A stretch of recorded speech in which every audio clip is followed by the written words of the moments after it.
제목으로 말씀 나누길 원합니다. 말씀의 제목처럼 오늘 창세기 1장의 끝에까지 말씀은 여섯째 날에 대한 내용입니다. 우리가 창세기는 이제 이번 큐티 책에 창세기가 시작되더라고요. 그래서 참 말씀을 읽기도 참 좋은 기회고, 여러분들이 창세기 말씀을 통해서 신앙의 첫 발인 이 창세기의 모든 개념들이 여러분의 신앙의 기초가 되기를 바랍니다. 그래서 그것에 맞춰서 창세기 말씀을 좀 보려 하는데, 창세기에서 가장 중요한 장면이 바로 이 창조의 내용입니다. 하나님께서 태초에 천지를 창조하신다라는 그 1절의 내용은 우리의 신앙의 모든 뿌리를 갖고 있습니다. 하나님께서 만물을 창조하신 것을 넘어서 모든 만물을 지금까지 앞으로도 계속 주관하고 계신다라는 것이죠. 그 처음에 창조의 말씀 중에 바로 오늘은 여섯째 날을 말해주고 있습니다. 이 여섯째 날은 이제 첫 번째 날부터 세 번째 날까지 공간과 개념을 창조하시죠. 그 다음에 그 안에 들어갈 내용물들을 네 번째 날과 여섯째 날에 이르기까지 채워 만드십니다. 그래서 첫날과 넷째 날, 두 번째 날과 다섯째 날, 그리고 세 번째 날과 여섯째 날 창조가 짝을 이루고 있습니다. 그 공간에 이루는 여러 가지 형태의 내용물들을 만들게 되죠. 그래서 오늘 24절에 보니까 땅의 짐승과 생물과 가축 종류대로 만드십니다. 24절 첫 절을 한 번 더 우리가 읽어볼까요? 같이요, 시작. 하나님이 이르시되 땅은 생물을 그 종류대로 내되 가축과 기는 것과 땅의 짐승을 종류대로 내라 하시니 그대로 되니라. 하나님께서 지으실 때 땅의 짐승, 생물, 가축들을 어떻게 해요? 종류대로 만드십니다. 그러니까 종류를 따라 창조하셨다라는 거예요. 그런데 우리를 만드실 때는 조금 다른 표현을 쓰십니다. 그게 바로 26절에 나오는데, 하나님이 이르시되 우리의 형상을 따라, 그리고 모양대로. 여기서 말하는 우리, 여기에 복수라고 쓰인 우리는 삼위일체 하나님을 의미합니다. 그러니까 성부 하나님만 이 땅을 창조하신 것이 아니라 성자 예수님, 성령 하나님까지 복수로 우리라고 표현하고 있죠, 26절에. 그래서 하나님이 우리의 형상, 삼위일체 하나님의 형상을 따라, 그리고 삼위일체 하나님의 모양대로 누구를요? 사람을 만들었다는 것입니다. 그러니까 여기서만 봐도 우리 인간은 하나님께서 이 땅 가운데 창조하실 때 가축과 생물과 짐승들과는 전혀 다르게 창조했다라는 것입니다. 여기서만 봐도 우리는 생물 중에 진화한 것도 아니고 그냥 모든 동물 중에 조금 뛰어나지게 진화한 것도 아닙니다. 하나님께서 애초에 만드실 때부터 삼위일체 하나님의 형상과 모양대로 우리를 특별하게 만드셨다라는 것이죠. 명확히 나와요. 땅의 짐승과 생물과 가축은 그 종류에 따라 그냥 창조를 하신 겁니다. 근데 우리는 다르죠. 삼위일체 하나님 복수의 개념, 그 모든 하나님의 속성이 형상을 따라 모양대로 창조되었다라는 것입니다. 그래서 두 단어를 구분하여서 의도하여서 표현하고 있죠. 그냥 강조법이 아닙니다. 형상과 모양이라는 단어가 나옵니다. 하나님께서 우리를 이 땅 가운데 보내시고 창조할 때는 특별한 하나님의 형상과 하나님의 모양이라는 의도대로 창조되었다라는 것이죠.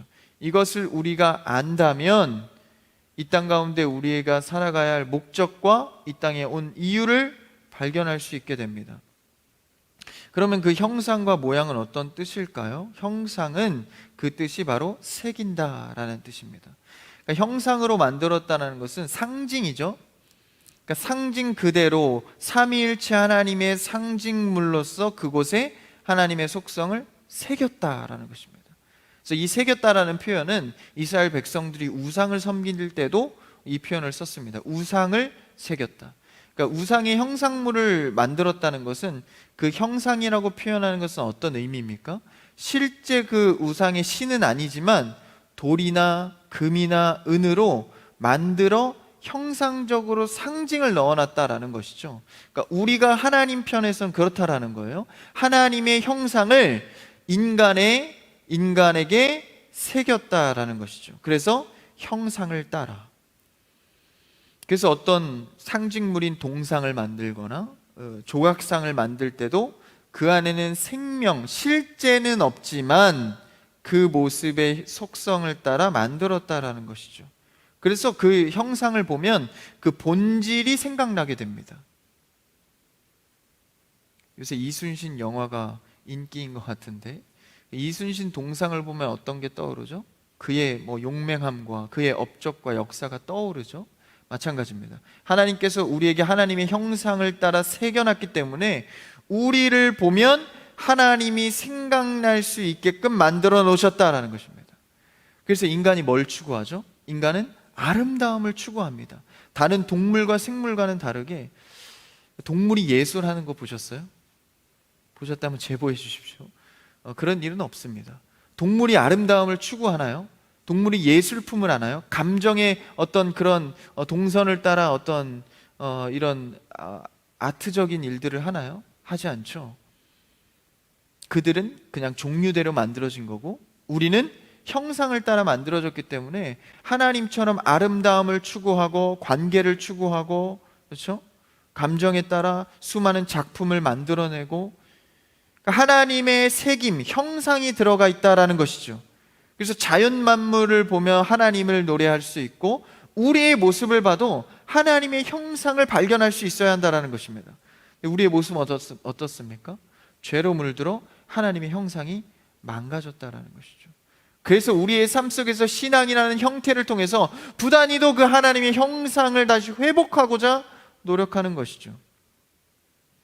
그래서 우리의 신앙과 삶에는요, 반드시 하나님의 형상을 볼 수 있어야 합니다.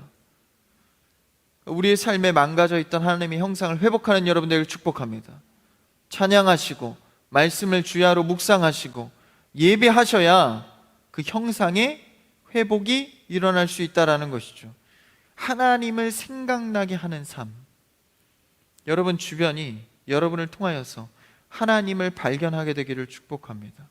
그 다음 모양은 뭐죠? 형상을 따라, 그리고 모양대로 창조했다고 말하고 있죠. 이 모양은 닮다라는 것입니다. 그러니까 우리가 하나님의 속성을, 특성을 닮게 만들어졌다라는 것이죠. 닮아 있다라는 것입니다. 하나님의 특성과 속성을 닮아 있는 자, 바로 그게 우리가 처음 만들어졌던 모습이다라는 것입니다. 그래서 우리는 하나님의 모양대로 지으신 바, 그러니까 형상과 모양, 그렇죠? 그래서 형상과 모양을 통해서, 우리를 통해서 이제 하나님이 유추되어야 하는데, 그것이 가능한 삶을 살아가고 있냐라는 것이죠. 우리의 삶을 돌아볼 때 정말 수많은 죄 속에서 망가진 모습을 놓고 회개하게 됩니다. 그래서 그것을 통해서 누가 이 형상과 모양을 회복시키기 위해서 오시죠? 바로 예수 그리스도입니다. 예수 그리스도께서 하나님의 형상을 닮아 이 땅 가운데 오셨다라는 것이죠. 우리는 망가졌지만 예수 그리스도는 하나님의 형상을 그대로 갖고 오셔서 우리에게 심으사 회복시켜 준다라는 것이죠. 율법을 통하여서 아무리 우리가 그 형상을 따라 모양대로 회복해 보려고 내가 자의적으로 노력해 보지만 내 안에서는 내적인 노력으로는 해결되지 않는 것을 율법을 통해 발견하게 됩니다. 그래서 외부적으로, 내적이 아니라 외부적인 영향이 있어야 내가 그 형상과 모양을 회복할 수 있게 된다는 것을 깨닫게 되는 것이죠. 그래서 그것을 갈망하고 열망하는 것, 바로 그게 메시아 예수 그리스도입니다. 그래서 그분을 통하여서 우리가 이제는 하나님의 형상으로 회복되어져 가는 것이죠. 누구를 통해서? 바로 예수 그리스도를 통해서입니다. 그래서 예수님께서도 이 땅 가운데 오셔서 그것을 자꾸 이제 알아듣지 못하지만 설명을 자꾸 해주시는 거예요. 유명한 빌립과의 대화에서도 예수님이 이렇게 말씀하시죠. 요한복음 14장 9절을 한번 읽어볼까요? 요한복음 14장 9절 앞에 있습니다. 시작. 예수께서 이르시되 빌립아, 내가 이렇게 오래 너희와 함께 있으되 내가 나를 알지 못하느냐? 나를 본 자는 아버지를 보았거늘 어찌하여 아버지를 보이라 하느냐? 이 빌립이 하나님에 대해서 좀 보여달라 그러는 거죠. 하나님을 좀 알고 싶다, 보고 싶다. 그런데 너는 나랑 이렇게 같이 있으면서도 아직까지도 깨닫지 못하냐? 나를 본 자는 아버지를 보았다. 다시 말하면 예수 그리스도가 하나님의 형상대로 왔다라는 거죠. 우리도 마찬가지입니다. 하나님의 형상대로 지음받았다라는 것이죠. 그러니까 가장 인간되고 가장 생명이 가치 있는 상황은 예수 그리스도를 통하여서 하나님께서 본래 만들어 놓은 모양대로 회복하는 것, 가장 가치 있는 인간이다라는 것입니다. 실력을 쌓고 돈을 많이 가지면 가장 인간다운 삶을 살 수 있을까요? 그렇게 많이 가져봤지만 세계적으로 어떻습니까? 부강한 나라일수록 전쟁이 자꾸 일어나죠.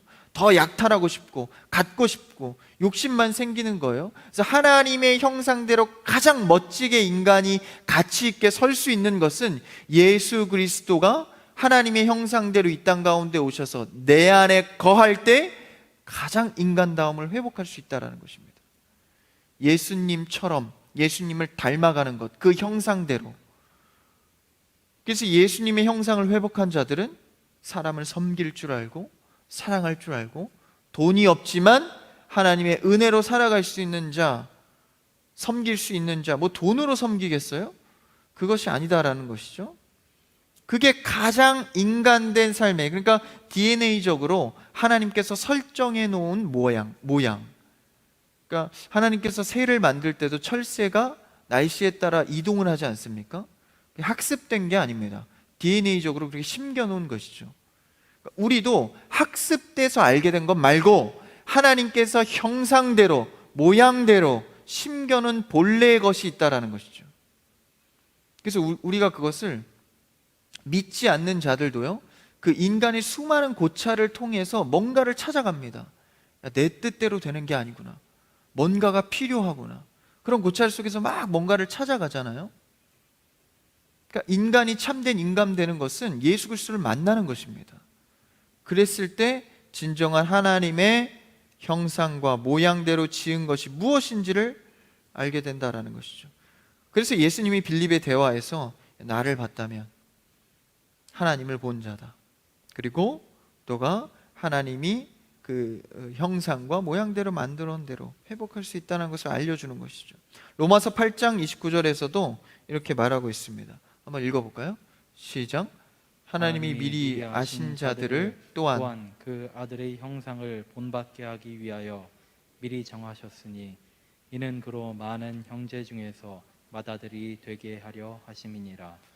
그의 아들의 형상을 본받게 하기 위하여, 그의 아들은 누구죠? 바로 예수 그리스도입니다. 그래서 그 예수 그리스도를 아예 맏아들이 되게 하셨대요.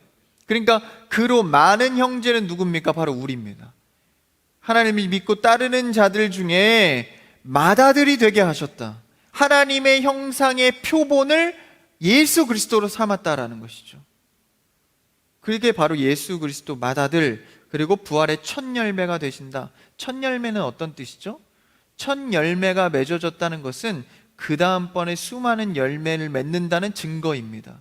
예수님께서 우리의 맏아들이 되셨으니 우리도 그 형제에, 예수 그리스도의 형제에 들어가는 것이죠. 그의 형상대로 지음받은 우리가 회복된다라는 것입니다. 그래서 예수 그리스도의 형상을 본받는 것은 곧 하나님의 형상대로 회복되는 것입니다. 우리가 하나님의 형상을 잃어버리지 않았습니까? 아담 때부터 죄가 들어와 원죄로부터 우리는 죄의 종로로 탈 수밖에 없는 자인데, 그 형상을 예수 그리스도의 십자가의 은혜로 회복시켜 주셨다라는 것이죠. 그것이 불안하니까, 믿겨지지가 않으니까 말씀으로 확신을 짓는 겁니다. 맏아들, 맏형이 되게 하셨다. 나를 본 자는 하나님을 본 자이다. 나의 은혜를 누리는 자는 그렇게 회복된다는 것이죠. 우리의 망가진 형상을 예수 그리스도를 통해서 회복됨을 말씀해 주고 있습니다. 그래서 내 안에 예수 그리스도가 날마다 드러나는 것은 내가 하나님의 형상을 회복했다라는 증거가 됩니다. 여러분, 예수님의 은혜를 많이 누리시기를 축복합니다. 누린 자는 하나님의 형상의 본래의 모습대로 살아가는 자들이다라는 것이죠. 그래서 26절에 그러한 모습대로 우리를 회복시킨다, 만드셨다라는 것입니다. 그 다음에 27절, 오늘 본문으로 돌아와서 27절에 뭐라고 말하나요? 27절 시작. 하나님이 자기 형상 곧 하나님의 형상대로 사람을 창조하시되 남자와 여자를 창조하시고. 하나님의 형상대로 누구를 만들어요? 남자와 여자를. 인간 자체가 하나님의 형상인데 여기서 남자와 여자를 구분해서 만드셨습니다. 이 수식이 뭡니까? 하나님의 형상대로 남자와 여자에 관해서는 하나님의 형상에 관해서는 구분이 없다는 거예요. 근데 수많은 차별과, 그렇죠? 남자들이 힘이 세다는 이유로 권력으로 누르고, 그렇죠? 평등이 사라졌죠. 근데 이제 오늘날에 와서 수많은 남녀의 평등이 많이 회복됐죠. 그럼에도 불구하고 이 남녀 평등의 문제는 아직도 사회의 심각한 문제입니다. 여러분, 우리는 창조 질서에 따라 남자든 여자든 하나님의 형상대로 그 가치가 조금도 다르지 않다라는 것입니다. 우리는 이것을 인식해야 돼요. 남자니까 여자니까의 어떤 국한된 그런 차별이 있는 것이 아니라 하나님의 형상의 기준에는 조금도 다름이 없다라는 거예요. 근데 뭐는 있습니까? 역할의 차이는 있습니다. 남자는 아버지로서, 여성은 어머니로서 역할이 다른 것이죠. 남성은 근육이 발달하지 않습니까? 여성은 조금 더 조밀하고 세밀한 것에 더 발달이 되어 있죠. 그런 것들은 역할의 차이일 뿐 하나님의 형상대로는 그 가치는 동등하다라는 것이죠. 그러니까 장애인이나 좀 못난 자나 못 배운 자나 남자나 여자나 이방인이나 헬라인이나 모두 차별 없이 하나님의 형상대로 지음을 받았다라는 것입니다. 그러니까 이 창조의 질서 속에 우리는 들어와야 한다라는 것이죠. 그래서 인간의 생명의 존엄성에 있어서는 모두가 하나님의 형상대로 가치를 누려야 하는 것입니다.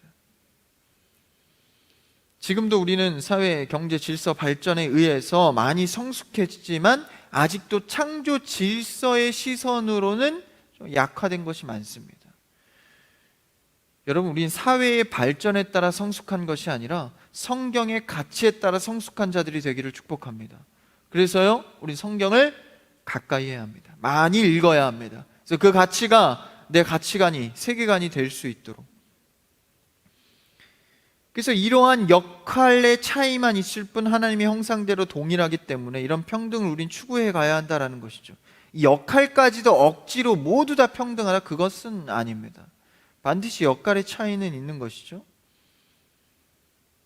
그래서 오늘날의 이 남자와 여자의 어떤 역할의 차이까지 억지로 모두 다 똑같다, 그래서 뭐가 발생했죠? 그래서 동성애가 발생한 겁니다. 레즈비언, 게이, 젠더, 종류, 성의 종류가 이제는 수백, 수천 가지까지 넘어가고 있죠. 창조 질서가 깨지는 겁니다. 하나님의 형상대로 남자와 여자 외에는 아무것도 없죠, 성에는. 우리가 회복해야 할 것은 남녀의 어떤 그런 세부적인 그런 어떤 역할이 어떤가를 재는 것이 아니라 하나님의 형상대로 생명의 존엄성의 가치를 우리가 봐야 한다라는 것이죠. 그래서 그러한 창조의 목적대로 부른 자들에게 어떻게 하시죠? 28절, 그 다음 절을 한번 읽어볼까요? 그 다음 절 시작. 하나님이 그들에게 복을 주시며 하나님이 그들에게 이르시되 생육하고 번성하여 땅에 충만하라. 땅을 정복하라. 바다의 물고기와 하늘의 새와 땅에 움직이는 모든 생물을 다스리라 하시니라. 아멘. 28절이 굉장히 중요합니다. 하나님께서 어떻게 하죠? 그들에게, 만든 우리에게, 부르신 우리에게 뭐를 주시죠? 복을 주시며, 복을 주시며. 여기서의 복은 뭘까요? 여기서 창세기에서 말하는 이 복이 바로 성경 전체에서 말하는 모든 복을 대표합니다. 하나님이 그들을 창조하시고 첫 번째 그들에게 복을 주셨습니다. 이 복은 세상에서 말하는 가치의 복이 아닙니다. 기독교는 언제고 한 번도 세상의 복을 우리에게 주겠다고 한 적이 없습니다. 돈을 많이 주겠다, 성공해서 세상에서 인정받게 하겠다, 그런 말 한 적이 없다라는 거예요. 창세기 처음 1장의 복을 보니까 그런 기준은 없습니다. 그들에게 복은 준 건 무슨 복일까요? 히브리 말로 이 복의 문자적 정의는 바로 경배와 찬양입니다. 좀 더 디테일하게 말해서 무릎을 꿇다라는 의미죠. 다시 말하면 하나님께서 우리를 만드시고 처음에 복을 준 궁극적인 그 축복은 하나님을 경배하고 찬양하며 무릎 꿇고 순종하는 것에 있다라는 것입니다. 그러니까 이 땅 가운데서 인간이 가장 인간된 평안을 누리는 것은 하나님을 경배하고 찬양하는 일입니다. 그분의 말씀 앞에 순복하고 무릎을 꿇는 것, 다시 말하면 그분의 질서 밑으로 들어가는 것이 가장 행복하다라는 것이죠. 그게 가장 큰 축복입니다. 성경 어디에도 이것 외에 돈을 많이 주겠다, 하나님 밑으로 들어오면 금은 보화를 주겠다 말한 적이 없습니다. 누가 만들어냈죠? 우리가 만들어냈습니다. 그러니까 하나님을 섬기다가 물질의 축복 받을 수 있어요. 하나님을 섬기다가 일이 잘 될 수 있습니다. 자연스러운 현상으로 따라올 뿐이지 그걸 추구하라고 말한 적이 없습니다. 하나님을 따르다 보니까 자연스럽게 딸려온 그 부수적인 복들을 우리가 추구하기 시작하면서 우리 기독교가 종교 생활로 전락하기 시작하는 것이죠. 여타 다른 우상과 다를 것이 없어져 버립니다. 그런데 우리는 이 창세기 1장 28절의 복을 회복해야 합니다. 경배하고 찬양하고 순수하게 그분 밑으로 들어가 순종하는 것, 이것이 바로 하나님께서 우리에게 주신 복이다라는 것이죠. 이 땅의 물량적인 것으로 복으로 말씀하신 적이 없습니다. 그래서 우리는 개념과 생각을 전환해야 합니다. 기독교의 참된 가치가 무엇인가? 하나님을 경배하게 되는 것, 하나님을 찬양하게 되는 것, 주님 앞에 무릎 꿇고 세상의 수많은 역경과 어려움과 내 앞에 담벼락이 아무리 높다 할지라도 하나님 앞에서 무릎 꿇는 것, 이것이 바로 하나님의 말씀하신 복이다라는 것이죠. 그렇다고 해서 극단적으로 물질을 무시하라? 성경에서 물질을 무시하라고 한 적도 없어요. 그렇죠? 우리의 가치의 복이 물질이 아닐 뿐이지 무시하라는 것은 아닙니다. 여러분, 삶을 열심히 살아가는 여러분들에게 축복합니다. 그 속에서 뭘 추구해야 합니까? 하나님을 경배하고 찬양하는 것. 그러면 내가 어떤 말을 해야 하고 어떤 선택을 해야 되고 어떤 직장에서 어떻게 행해야 하는지를 알아가기 시작한다는 거예요. 하나님을 경배하고 찬양하는 자는 절대적으로 사람을 무시하지 않습니다. 내 욕심으로 사람을 누르지 않습니다. 뭐 하는 자? 하나님 밑에서 무릎 꿇고 경배하는 자가 말입니다. 그래서요, 그러한 자들, 그런 복을 누린 자들은 이제 어떻게 살아갑니까? 28절에 보니까 하나님이 그들에게 복을 주시며 그 복을 받은 자들은 어떻게 돼요? 후반절에 하나님이 그들에게 이르시되 생육하고 번성하여 땅에 충만하고 땅을 정복하고 바다의 물고기와 하늘의 새와 땅에 움직이는 모든 생물을 다스리라. 할렐루야. 그러니까 이 복받은 자들은요, 생육하고 번성하고 충만하고 정복하고 다스리게 된다라는 거예요. 이거 누가 허락했다는 겁니까? 하나님이 우리에게 허락하신 일이다라는 것이죠. 사실 이 생육, 번성, 충만, 정복, 다스리라, 이것은 누구에게만 가질 수 있는 권한입니까? 바로 왕이 가질 수 있는 권한입니다. 땅을 정복하고 다스리고 번성하는 것, 이거 뭡니까? 왕에게 허락된 권한이다라는 거예요. 아담이 이 땅 가운데 처음에 창조되었을 때 하나님께서 왕권을 부여했습니다. 이 땅을 정복하고 다스릴 수 있도록. 근데 우리가 그걸 어떻게 사용했죠? 정복하고 다스리는 것을 우리가 죄를 통해서 약탈하고 누르고 빼앗는 것으로 잘못 치환시켰습니다. 그러니까 여기서 정복하고 다스리라는 것은 남의 거 뺏어서 갖고, 그렇죠? 눌러서 내 욕심을 채우라는 것으로 잘못 해석하면 안 된다라는 거예요. 부를 축적해서 남보다 잘 살게 되라? 그게 정복과 다스림이 아닙니다. 여기서 말하는 정복과 다스림은 생명에 관한 것입니다. 생명을 확대하라는 것이죠. 생명을 생육하고 번성하고 충만하고 정복하고 다스리라는 것입니다. 그러니까 여기서 말하는 왕권의 이 권한은요, 생명의 확대를 말합니다. 생명을 존중하고 생명을 발전시키고 세우기 위해서 인권을 보장하고 생명을 보장하는 일. 하나님 입장에서는요, 수많은 영혼들을 구원해서 그 생명이 온전히 하나님 앞에 세워지는 일을 하라라는 것입니다. 근데 우리는 이것을 착각해서 내 마음대로 그냥 정복하고 내 욕심에 따라 약탈하고, 그게 아니다라는 것이죠. 생명이 보장된 상태에서 정복하고 다스리는 일은 무엇입니까?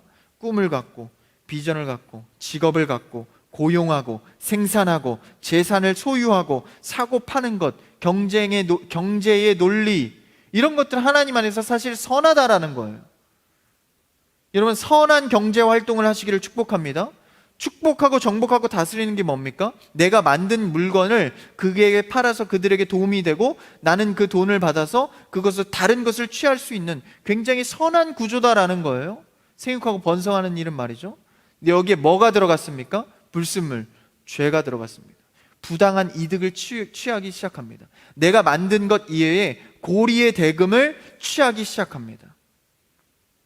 그러니까 생육하고 번성하는 것이 약탈로 바뀌는 것이죠. 빼앗는 것으로 바뀌는 겁니다. 약자를 돌보지 않고 내 것을 취하기 시작합니다. 경쟁하기 시작하죠. 여러분, 교육이 언제부터 경쟁이 되었습니까? 교육은 인간이 인간답게 세우기 위한 가르침입니다. 근데 그게 언제 경쟁이 돼서 더 높은, 더 많이 배운 자가 못 배운 자를 막 누르기 시작해요? 그 교육이 아닙니다. 교육도 죄로 물들어 다스리고 번성하는 것이 아니라 약탈하고 뺏는 것이 되어버렸습니다. 사람의 욕심과 야욕 때문에 생명을 존중하는 것이 사라진 것이죠. 그래서 하나님께서 우리에게 처음 주신 것은 28절의 말씀처럼 복을 주셔서 생육하고 번성하고 다스리는 것은 우리에게 왕권을 허락하셔서 인간이 참된 인간의 생명으로 존중받고 존중할 수 있도록 만들었다라는 것입니다. 하나님께서 원래 지으신 창조의 질서를 회복하는 여러분 되기를 축복합니다. 이 선발주자에 누가 쓴 거예요? 예수 그리스도가 생명으로 쓰신 겁니다. 모든 형제 중에 맏아들로 섰으니 우리는 이 맏아들을 따르는 형제들입니다. 예수님이 섬기셨다면, 낮은 곳으로 가서 못 배운 자들, 약한 자들을 섬기셨다면 우리도 그 대열에 섰으니 우리도 가는 겁니다. 그래서 선교하고 약자를 돌보고 지역사회에서 내가 해야 될 것이 무엇인지를 돌아보는 것이죠. 이것은 단순한 선행이 아닙니다. 생명을 살리는 복음적 왕권의 권위입니다. 그래서 그리스도의 생명으로 들어오면 그 생명이 풍성해지는 거예요. 그 맏아들 예수 그리스도가 내 안에 들어오면 생명의 존중이 풍성해지는 겁니다.